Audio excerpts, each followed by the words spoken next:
Assalamualaikum warahmatullahi wabarakatuh. Perkenalkan, nama saya Adi Yatma Firman Mahdi. Saya dari Fakultas Hukum Universitas Untak Surabaya. Saya di sini menjelaskan bahwa saya sedang magang di salah satu perusahaan swasta di kota Surabaya, yaitu CV Mitra Bangunan. Di bagian magang saya ini, saya berada di posisi divisi legal perusahaan, dan saya akan membahas beberapa hal yang saya dapatkan selama saya magang di perusahaan CV Mitra Bangunan. Puji syukur kehadirat Allah Subhanahu wa Ta'ala atas rahmat dan karunia-Nya, saya Adi Yatma Firman Mahdi dapat menyelesaikan kegiatan magang di salah satu perusahaan CV Mitra Bangunan di kota Surabaya, serta dapat menyusun video akhir ini tepat waktu. Video ini disusun sebagai salah satu syarat untuk memenuhi kuliah kerja praktek KKP di Fakultas Hukum Universitas 17 Agustus 1945 Surabaya. Dan saya menyampaikan terima kasih sebesar-besarnya kepada Ibu Wiwi Afifah SPI S.H, M.H selaku praktisi pembimbing lapangan, serta kepada Bapak Ferry Julius dan seluruh keluarga besar kantor CV Mitra Bangunan Surabaya atas bimbingan ilmu dan kesempatan yang telah diberikan. Ucapan terima kasih juga saya sampaikan kepada seluruh pegawai dan karyawan di seluruh divisi di perusahaan CV Mitra Bangunan yang telah banyak membantu selama proses magang berlangsung. Oke, disclaimer sebentar sebelum saya memulai video ini. Saya jelaskan sedikit mengenai apa yang saya kerjakan di perusahaan CV Mitra Bangunan.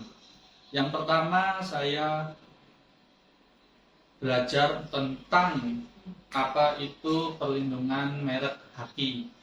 Di sini di Mitra Bangunan ada beberapa merek lokal, yaitu mereknya Mitra Bangunan tersendiri dan merek lokal di Indonesia untuk produk-produk seperti sanitary, layak keran, cuci piring, pintu kamar mandi, shower set, pegangan kunci pintu, baik dari pintu rumah ataupun pintu kamar mandi juga ada semua. Dan di antara produk-produk ini banyak sekali merek-merek yang Mitra Bangunan punya. Ada merek Dufi sebagai salah satu merek yang utama, lalu ada merek Vinoti sebagai second brandnya, lalu disusul oleh merek Filger sebagai merek yang kelas atas. Lalu juga ada Veloni sebagai merek yang ada di second brand atau merek menengah ke bawah. Lalu dilanjut untuk yang terakhir ada Viking dan The King untuk merek pintu kamar mandi dan pintu rumahnya. Nah, jadi concern saya salah satunya ada di bagian perlindungan merek, karena CV Mitra Bangunan ini sudah mendaftarkan beberapa merek yang sudah terakuisisi hakinya di pemerintah. Yang saya sebutkan tadi merek-mereknya adalah merek-merek dari CV Mitra Bangunan itu sendiri. Lalu yang kedua, saya mempelajari tentang analisis jual beli antara kontrak yang sudah terjadi lewat sales dan konsumen menuju ke bagian administrasi dan warehouse di perkantoran. Saya mempelajari mengenai analisis surat jalan, surat orderan, lalu surat tagihan. Saya mempelajari ketiga bagian itu apakah sudah memenuhi hukum-hukum perancangan kontrak dan hukum perjanjian. Lalu setelah saya mempelajari perlindungan merek dan juga analisis penjualan baik dari stok, terus juga tagihan, surat jalan dan sebagainya, saya juga mempelajari tentang SOP perusahaan, bagaimana tiap-tiap divisi di perusahaan ini, baik dari divisi warehouse, baik dari divisi admin, baik dari divisi marketing and sales, itu bisa bersinergi dan berkaitan antara satu sama lain dengan baik, dan itu harus dibuat SOP yang sangat baik.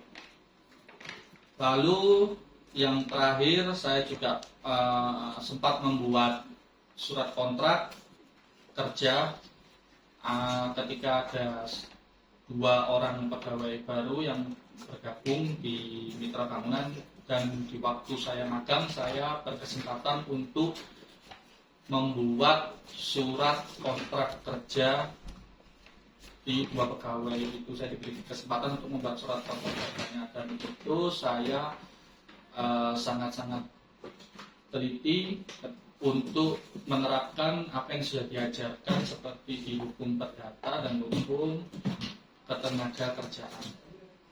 Itu tadi hal-hal yang saya pelajari selama saya magang di CV Mitra Bangunan. Untuk lebih lengkapnya saya akan melakukan interview kepada beberapa pegawai Mitra Bangunan dan melemparkan beberapa pertanyaan untuk mereka. Apa yang sudah saya pelajari di kampus Universitas 17 Agustus 1945 ini di Fakultas Hukum, saya ingin menanyakan beberapa hal kepada mereka, dan apakah standar-standar hukum itu sudah dijalankan di perusahaan CV Mitra Bangunan.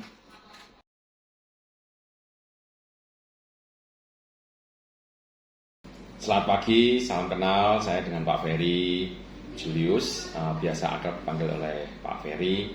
Saya founder dari Mitra Bangunan, di mana Mitra Bangunan ini bergerak di bidang hardware, tools, dan alat bangunan.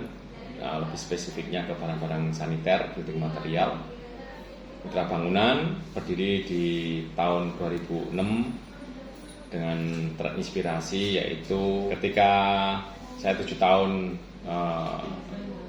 ikut orang, jadi di bidang yang sama, maka saya berkeinginan untuk bisa menjadi seorang entrepreneur, dan akhirnya di 2006 saya memberanikan diri untuk keluar dari zona nyaman sebagai karyawan, dan akhirnya saya mencoba merintis sebuah bidang usaha yang sama tentunya sesuai dengan pengalaman ketika saya kerja ikut orang.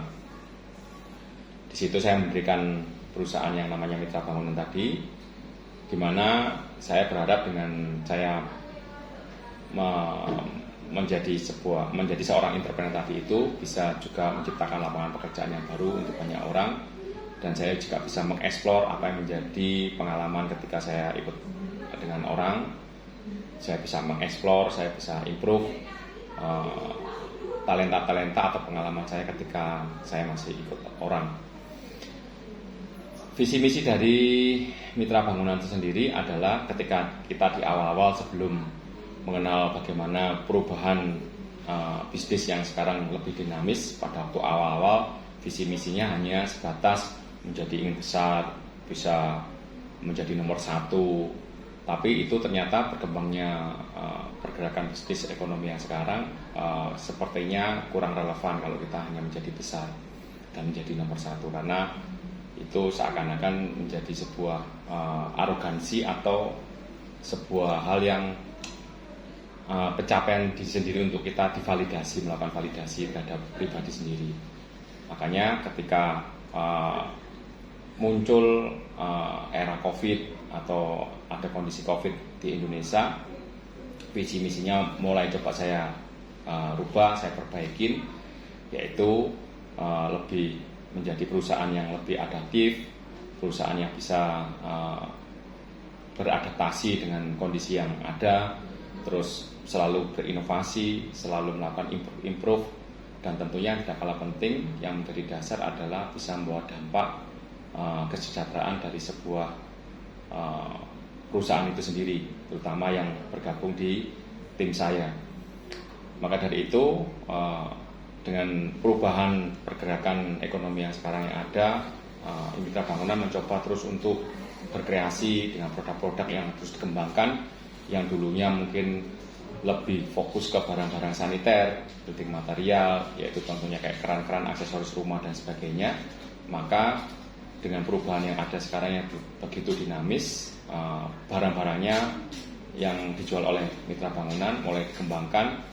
Kita juga ada diversifikasi terhadap bisnis, tapi tetap fokusnya di barang-barang bangunan, yaitu kita juga mulai merambah ke pasar retail, yang dimana dengan pasar retail tadi itu yang tadinya kita hanya distribusi barang aja ke toko-toko bangunan, sekarang kita lebih mendekat lagi ke konsumen, ke end user, tapi dengan platform yang berbeda, dengan platform yang caranya berbeda juga. Kita buka suatu konsep retail, tapi retailnya tetap retail yang modern, yaitu supermarket bangunan.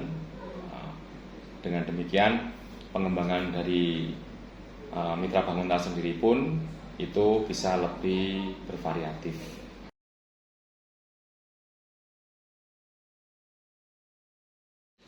Awal-awal ketika berdirinya mitra bangunan itu strategi penjualannya adalah kita mencoba untuk menjualkan produk-produk, atau kita menjadi istilahnya kalau bahasa paling gampangnya adalah menjadi makelar lah, menjualkan produk-produk dari perusahaan lain, dari supplier-supplier lain, itu kita jual ke retail, ke toko-toko bangunan.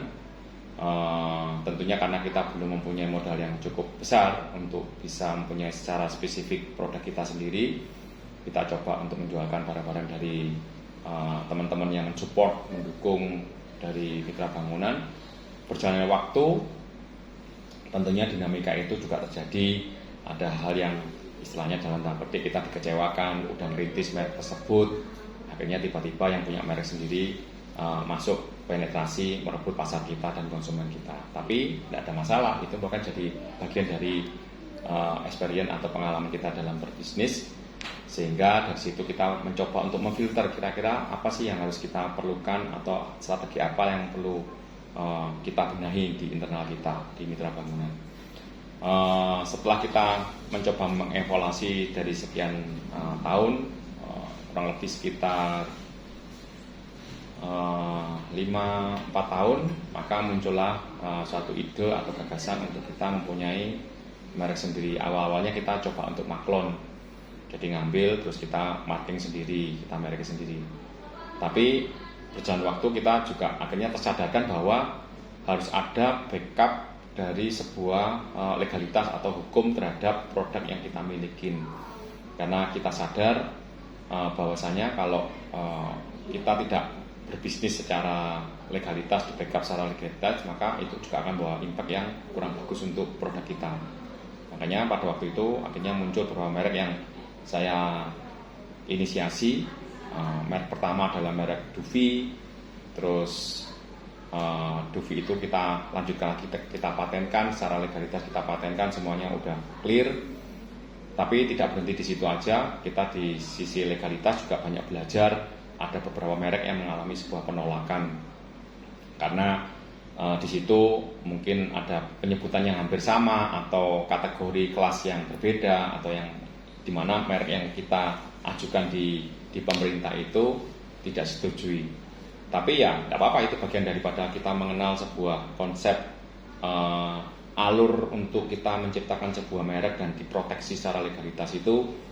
Akhirnya kita bisa memahami gitu, dan kita mencoba untuk membuat merek-merek baru lagi, dan kita ajukan. Dan puji Tuhannya adalah akhirnya dari pelajaran yang kita mengalami suatu kegagalan dari proteksi legalitas tadi secara hukum, kita mendapatkan suatu pengalaman dan arahan dari beberapa teman atau beberapa kolega kami yang membantu kami untuk bisa lebih mengarahkan lebih baik di sisi legalitas untuk proteksi sebuah merek, karena itu sangat penting sekali teman-teman.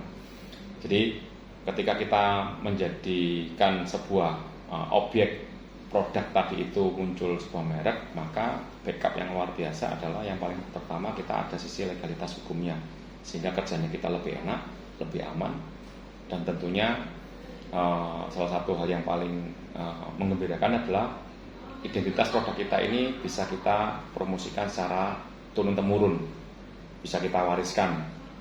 Mungkin anak-anak kita, kalau kita anak-anak kita mau mengajukan perusahaan kita, mereka udah dapat kepastian hukum, dan ini sangat penting. Kepastian hukum itu memang kadang-kadang banyak orang alergi ya, maksudnya banyak orang nggak terlalu concern atau terlalu aware terhadap hal seperti itu. Tapi dengan berkembangnya zaman, dengan berubahnya bisnis dan ekonomi, tentunya ketika kita punya merek, produk, suatu produk, maka perlu digaransi atau perlu diproteksi tentang haki. Jadi kekayaan intelektual itu sangat penting sekali untuk bisa memproteksi sebuah produk yang kita kembangkan. Terima kasih. Oke, terima kasih Pak Ferry atas kesempatan waktunya. Oke, terima kasih.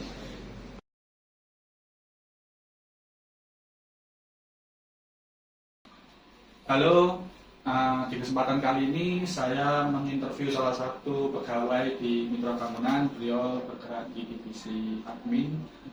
Namanya beliau bisa dikenalkan? Halo, nama saya Rika. Saya admin di Mitra Bangunan. Oke, saya diberi kesempatan sama Ibu Rika ini untuk melakukan interview beberapa pertanyaan mengenai SOP yang sudah ada di Mitra Bangunan, dan juga apakah SOP ini sudah berjalan sesuai dengan aspek-aspek hukum yang saya pelajari di Fakultas Hukum Universitas Untak Surabaya. Bu Rika, saya di sini bertanya beberapa pertanyaan yang saya ingin lontarkan kepada Ibu Rika. Yang pertama adalah mengenai bagaimana SOP tentang pencatatan data barang keluar masuk dari baik dari supplier, terus dari perusahaan menuju konsumen, dan sebaliknya juga. Bagaimana SOP itu dijalankan dan pencatatannya seperti apa? Oke. Jadi barang masuk, ketika ada barang masuk ke gudang itu ada salah satu warehouse, salah satu yang di warehouse itu tugasnya untuk mencatat barang yang masuk, ya, menerima dan menandatangani surat jalan yang sudah dipegang dari si pembawa barang tersebut, dari supplier, ya. Nah, di situ ketika sudah menerima berapa pieces, apa saja barangnya, setelah ditandatangani sudah diterima, langsung masuk ke bagian penerimaan data. Penerimaan data itu memasukkan barang itu ke komputer, ya, ke sistem, dimasukkan ke sistem barangnya. Sudah, setelah itu ada lagi karyawan yang satu lagi untuk mencatat lagi barang-barang tersebut apa aja yang sudah masuk, ditambahkan ke stok atau barang baru, seperti itu. Oke, terima kasih atas jawabannya, Bu Rika. Lalu pertanyaan kedua adalah bagaimana ketika admin menerima permintaan orderan dari divisi marketing, sistem SOP-nya seperti apa? Kebetulan di sini itu sekarang awalnya dulu by email, ya, by email, tapi sekarang sudah berganti pakai spreadsheet. Jadi kayak sales itu mendata sendiri untuk orderan dari toko itu di spreadsheet, ya, masing-masing sales sudah ada kolom-kolomnya masing-masing, itu sudah ada tempatnya masing-masing, tinggal diisi aja. Jadi admin sudah bisa langsung akses ke spreadsheet itu, jadi langsung print, langsung masuk ke orderan sales, kayak gitu. Jadi langsung buat surat jalan sama notas. Oke. Selanjutnya pertanyaan ketiga, gimana kalau invoice dari tagihan atau surat jalan itu hilang atau rusak, dan bagaimana cara penanganannya? Invoice hilang atau rusak, kertasnya, ya? Iya. Kalau untuk yang pakai kertas itu, kalau hilang kan kita ada data di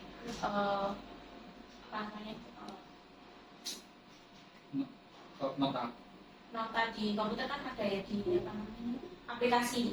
Di Accurate. Di Accurate itu kan ada nota, semuanya sudah terdata di situ. Jadi tinggal kita bikin ulang lagi. Untuk proses stempelnya di toko bagaimana? Itu nanti kan bisa sembari ini, kalau misalkan sales pulang ke sini bisa dibawakan lagi, bisa koordinasi konfirmasi lagi. Oke, itu aja guys untuk 3 pertanyaan yang saya tanyakan di Bu Rika selaku admin di perusahaan CV Mitra Bangunan. Terima kasih Bu Rika atas Ya, kesempatan sama-sama. waktunya. Halo, di kesempatan hari ini saya dapat menginterview salah satu pegawai di Mitra Bangunan. Beliau berada di divisi warehouse sebagai packaging produk dan barang yang dijual di CV Mitra Bangunan. Dengan nama? Saya Mbak Novi. Nah, dengan nama Mbak Novi. Jadi di video ini saya ingin menginterview Mbak Novi dengan melontarkan beberapa pertanyaan ke Mbak Novi terkait dengan proses packaging atau sistem warehouse yang ada di CV Mitra Bangunan ini. Oke Mbak Novi, saya ingin bertanya Mbak Novi tentang bagaimana tim warehouse ini menangani stok yang banyak di perusahaan CV Mitra Bangunan ini. Kalau di sini di bagian anak warehouse itu pasti ada rutinan stok tahunan, yaitu biasanya dilakukan 1 tahun 2 kali. Yang pertama dilakukan di tahun baru sama di hari raya Idul Fitri. Terus kita juga punya stok rutin itu 1 minggu diambil di hari Sabtu, itu setiap penanggung jawab masing-masing menyetok 5 item dari semua barang yang kita punya. Nah, itu jadi garis penjelasan. Yang pertama ada stok rutin itu di hari Sabtu minimal berapa? 5 5 item. item produk yang rutin untuk dicek. Lalu ada stok hotname di akhir tahun dan juga hari raya Lebaran Idul Fitri. Lalu yang kedua, Mbak Nov, saya kepingin tanya, jika terjadi kerusakan atau selisih barang, bagaimana cara penanganan dari divisi warehouse? Untuk penanganan barang yang rusak, biasanya kita kalau bisa kita kanibal, kayak yang satu kan mungkin rusak dengan balinya, tapi bodinya masih bagus, kita bisa tukar. Tapi kalau sudah nggak bisa kita tukar atau kita kanibal, kita biasa retur ke supplier. Terus untuk masalah selisih, kita bisa mengatasi selisih itu dengan cross check, dengan cara mencek kayak di kartu stok gitu. Di kartu stok kan setiap kita pengambilan barang ada pemotongan.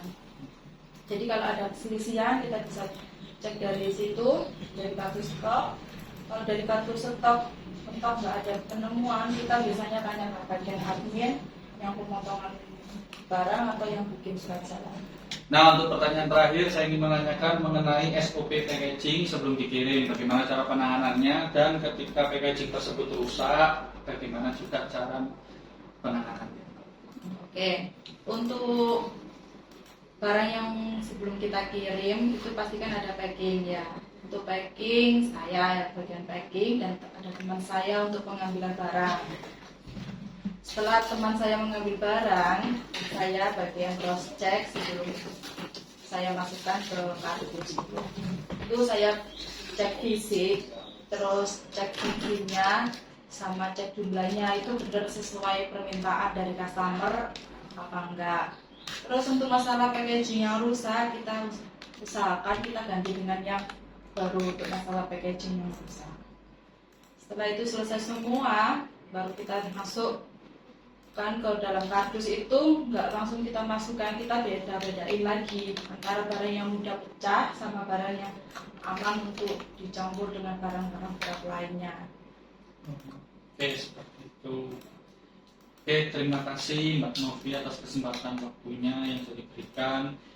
Pertanyaan tadi saya sudah merangkum dari 3 pertanyaan tersebut. Terima kasih sudah mengedukasi teman-teman tentang SOP packaging barang dan sistem warehouse sesuai dengan aspek-aspek hukum yang berlaku. Terima kasih Mbak Novi atas kesempatannya. Oke, di kesempatan hari ini saya juga menginterview salah satu pegawai di Mitra Bangunan. Beliau adalah Mas Vicky, namanya Mas Vicky. Beliau bergerak di divisi bagian penagihan, membantu tim divisi administrasi untuk membantu tagihan-tagihan toko yang sudah jatuh tempo. Nah, ada beberapa hal yang ingin saya tanyakan kepada beliau mengenai tentang penagihan, apakah sudah memenuhi standar aspek-aspek hukum yang ada di kantor CV Mitra Bangunan ini. Terima kasih Mas Vicky ya, kesempatan yang sudah dikasih waktunya. Mas Vicky, saya ingin mempertanyakan beberapa pertanyaan. Yang pertama adalah, apakah di kantor CV Mitra Bangunan ini terdapat klausul yang tertera di nota itu harus membayar sampai batas waktu berapa lama? Itu yang pertama. Dan jika itu dilanggar oleh konsumen, bagaimana cara penanganannya? Ya, terima kasih ya. Ada batasannya jatuh tempo 2 bulan. Nah, setelah 2 bulan sudah jatuh tempo, toko ada yang molor, kita kasih waktu 1 bulan atau setengah bulan lagi buat melunasi pembayaran yang sudah diterangkan di surat. Nah, setelah kalau tidak ada pembayaran, ya nanti kita ada tindakan lanjut. Oh, itu kompensasi pemberian masa keringanan itu sampai berapa lama kira-kira Mas Vicky? Dari waktu yang sudah jatuh tempo 15 hari sampai 30 hari. Berarti kira-kira 1 bulan ya Mas? Ya. Kira-kira kemungkinan 1 bulan untuk klausul jatuh tempo jika pembayaran tersebut belum lunas. Nah, untuk pertanyaan kedua adalah, apakah pernah terjadi kasus konsumen atau distributor yang sudah berlangganan di CV Mitra Bangunan ini itu pernah menolak membayar tagihan? Dan kalau iya, bagaimana penyelesaiannya? Apakah melalui jalur hukum atau mediasi internal? Nah, 1, kalau seumpama toko menolak bayar, kita sarankan ambil barang yang toko order ke Mitra Bangunan. Oke, pengambilan barangnya Mas. Nah, kalau di toko tidak ada barang tersebut, kita meditasi maunya gimana, mau ngambil barang yang lain dengan nominal tersebut apa gimana, seperti itu. Dalam jumlah tagihan yang masih ada.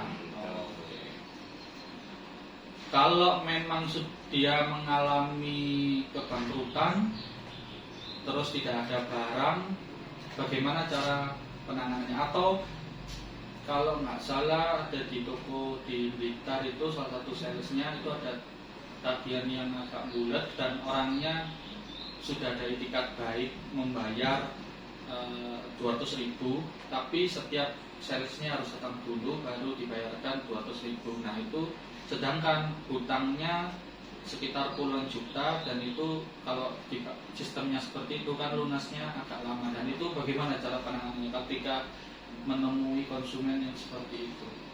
Ya, kita balik lagi ke konsumennya, maunya gimana, kita mengikuti customernya. Kalau seumpama di rumah ada barang yang bisa kita ambil, seperti sepeda motor, kalau nominalnya puluhan juta, itu kita bisa sarankan gimana kalau kita ambil sepeda motor dengan nominal kekurangan tersebut sudah lunas, ya udah beres, tidak ada masalah. Kalau seumpama konsumen tidak memperbolehkan, ya apa boleh buat dengan kondisi konsumen seperti itu. Oke. Jadi penanganannya seperti itu Mas Vicky ya. Oke, 3 pertanyaan itu saja Mas Vicky yang bisa ingin saya tanyakan kepada Mas Vicky. Terima kasih atas waktunya. Terima kasih Mas Haji ya. Terima kasih. Dan itu tadi jawaban dari Mas Vicky untuk divisi penagihan, cara menangani ketika ada telat pembayaran dan sebagainya. Oke, terima kasih. Oke. Di video ini saya akan menunjukkan beberapa kondisi umum di perusahaan kantor CV Mitra Bangunan. Sementara ini saya lagi berada di gudangnya, salah satu gudang pintu CV Mitra Bangunan, di mana bisa kita lihat di bagian sini ada beberapa pintu yang ada banyak, baik dari pintu PVC yang berbahan plastik, ada pintu galvalum yang berbahan galvalum, sampai yang di belakang sana nanti juga ada pintu kamar mandi berbahan aluminium. Nah, untuk merek-mereknya tersendiri ada banyak, beraneka ragam. Ada dari merek Platinum, merek The King, merek Viking Door, sampai yang di belakang sana nanti ada merek Papeli. Nah, di situ kondisi waktu saya magang di sini juga mempelajari tentang merek-merek yang tertera di pintu bangunan di perusahaan CV Mitra Bangunan. Bisa minta tolong dibantu agak sebelah sini untuk saya menunjukkan merek standar packaging merek yang ada di Mitra Bangunan, CV Mitra Bangunan. Jadi kita sudah pasti sudah ada namanya, pintu juga sudah tertera, kita juga ada garansi, keterangan untuk buka kiri dan kanan, lalu juga slogan, begitu pula ada extra coating, anti noda, dan kunci anti macet, fasilitas yang bisa didapatkan ketika membeli produk ini. Dan juga ada yang terbaru, ada sistem seperti barcode di bagian sebelah sini, jadi itu juga melindungi teman-teman untuk namanya produk palsu. Jadi ini hal yang baru di hal permerekan, hak kekayaan intelektual, dan juga kita nggak lupa sama standarisasi Menteri Perindustrian seperti yang ada di sini sudah terlabel Kementerian Perindustrian Republik Indonesia. Jadi ini kita juga belajar gimana caranya kita menjaga merek, legalitas produk yang bermerek. Packagingnya juga rapi dengan plastik yang ngepres. Begitu pula sama pintu-pintu galvalum ini nanti akan dimerki satu persatu. Nah, ini seperti saya contohkan ada seperti ini. Di sini masih ada matahari, tulisan nama pintunya, tipe pintunya, terus bukaannya juga ada kiri. Nanti ini akan dilabeli merek ketika akan dilakukan proses pengiriman. Oke, seperti itu untuk penjelasan mengenai merek yang ada di Mitra Bangunan, terutama di produk pintu. Dan bisa kita lihat ini adalah beberapa rak-rak yang sudah disusun ketika beberapa barang yang sudah dari supplier datang di Mitra Bangunan. Barang-barang tersebut juga banyak sekali rak di susunannya, ada di bagian sebelah sana. Di sebelah sana juga masih ada banyak sekali lorong, dan ini saya di salah satu lorongnya, di lantai atas juga masih ada.